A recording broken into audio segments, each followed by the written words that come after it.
कधीतरी एखादी रेसिपी मनात भरली ना, मग ती काय करायची म्हणजे करायची. आणि त्यासाठी मग मला दुकानावर जाऊन जे काही नाही ते आणावं लागलं ना तरी चालेल.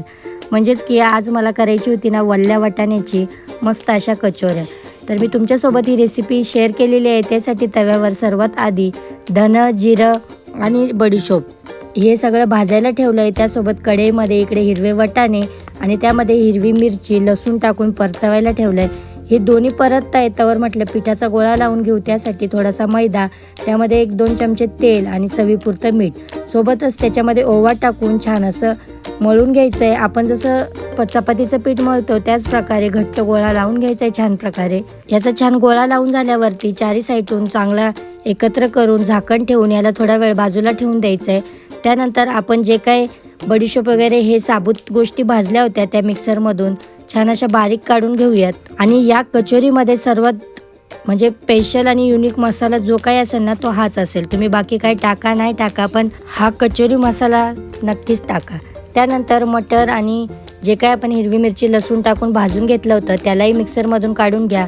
त्यानंतर याची फोडणीची तयारी करूयात. आणि याच्या फोडणीसाठी आपल्याला कढईमध्ये अगोदर थोडंसं तेल टाकायचं आहे. आणि त्या तेलामध्ये फोडणीसाठी फक्त आपल्याला थोडंसं साबूत जिरं टाकायचं आहे, कारण बाकी तर आपण याच्यामध्ये टाकले. त्यानंतर जे काय आपण केले वाटाण्याचं वाटण ते थोडंसं लाल तिखट आणि आपला तो स्पेशल जिरा, धना आणि बडीशोपचा मसाला तो टाकून छान परतवून घ्या. आणि याला पाणी सुटतं त्यामुळं सगळं भाजून झाल्यावर नंतर मीठ टाकून सगळं मिक्स करा आणि लगेच फॅन खाली ठेवा.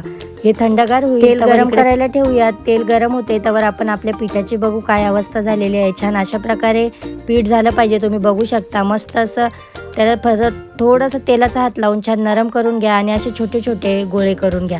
त्यानंतर छान त्याला हातावरती गोल गोल करून त्यामध्ये जे आपण सारण बनवलं आहे कचोरीसाठी वाटाण्याचं ते चांगलं त्याचा एक गोळा बनवून घ्या आणि त्याच्यामध्ये ॲड करा. त्यानंतर जसं आपण मोदक करतो त्याच प्रकारे पूर्ण छान झाकून घ्या, कारण तेल आतमध्ये जायला नको. मग हाताने सगळीकडून ते आतमधलं मसाला छान पसरवून घ्या. अशा प्रकारे सगळ्या कचोऱ्या रेडी झाल्यावरती तेल तापल्यावर त्या तेलामध्ये कचोऱ्या चांगल्या अशा एकदम स्लो गॅसवरती तुम्हाला तळावं लागतील, कारण आतमध्ये मैदा कच्चा राहण्याची शक्यता असते. स्लो गॅसवरती या इकडे होता येतच तवर दहीचं आपण इकडे बनवून घेऊ स्टफिंग. दही, त्यामध्ये थोडी साखर, काळं मीठ आणि आपलं मीठ चवीनुसार असं टाकून छान फेटून घेऊयात. आणि कचोरीसोबत मिरची नाही म्हटलं कचोरीची मजाच नाही. छान अशा ढोबळ्या मिरच्या मी आणल्या होत्या त्याही तळून घेतल्या. कचोरी इकडे झालेलीच आहे. तुम्ही बघू शकता कचोरी इतकी छान प्रकारे फुगली होती आणि दिसायला आकर्षित होती, तर खायला तर बघू आपण कशी होती. त्यानंतर आपण हे दहीचं स्टफिंग टाकून जेव्हा मी ही कचोरी ट्राय केली मी तुम्हाला सांगते इतकी सुंदर झाली होती. आणि तुम्हालाही आवडली असेल रेसिपी तर मला कमेंट करा आणि सबस्क्राईब